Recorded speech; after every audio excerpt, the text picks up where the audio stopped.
Hey everybody, Film Animations here, and in today's video I'm going to be showing you how you can create your very own four-legged run cycle with just 10 frames. So, let's get started.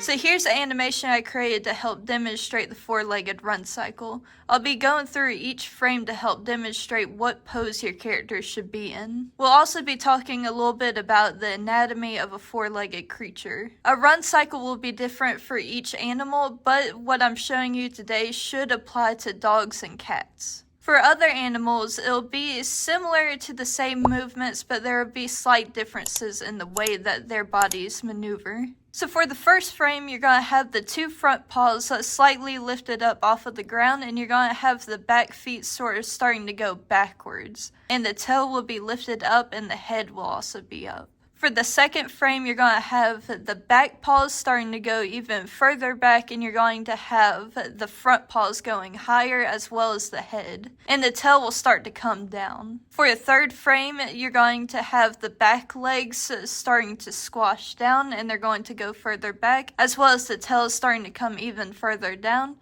And the front legs are starting to go higher as well as the head. So now in frame 4, the front legs are starting to reach out. They've gone just a little bit higher, as well as the head has gone higher.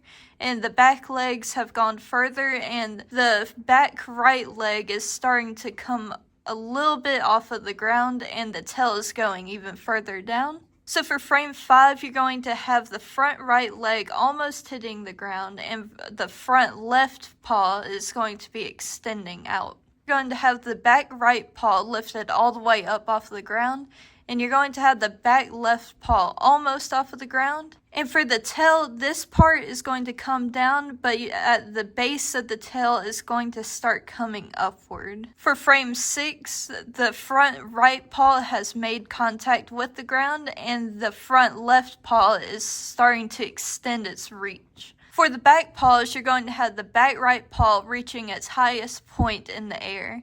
And for the back left paw, you're going to have it all the way up in the air. And for the tail is going to start coming upward.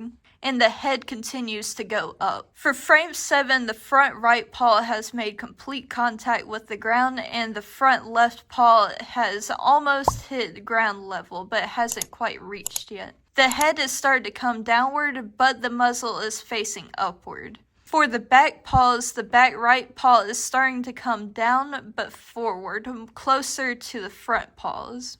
And for the back left paw, it's reached its highest point, and the tail has started to come upward.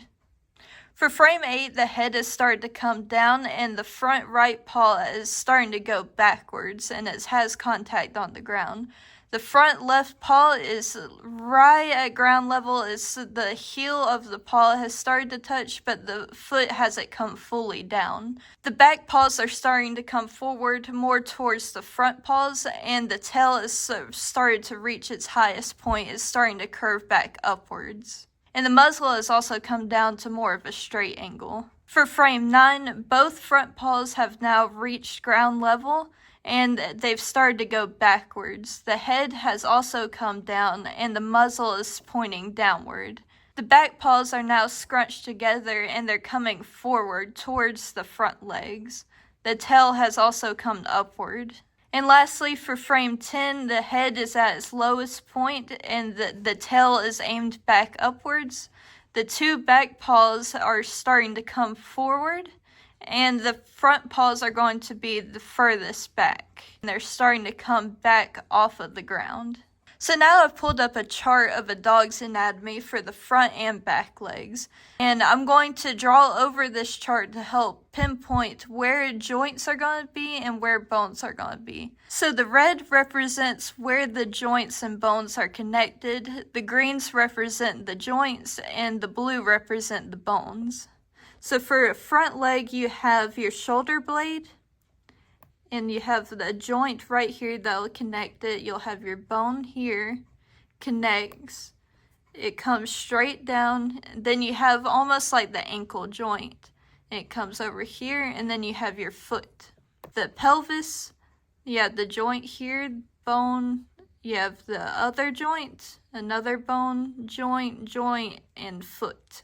So if you draw on top of all of that, then you should end up with your front and back legs. Well everyone, that's it for today's tutorial. If you found it useful, please like, subscribe, and turn on notifications. It's always appreciated. And if you have any suggestions, please feel free to put them down in the comments below. I would love to make tutorials covering subjects that you want to learn about. At the end of this video, I'll be leaving a chart of each of the poses needed for a run cycle for you to use as reference. So, I hope you have a blessed day.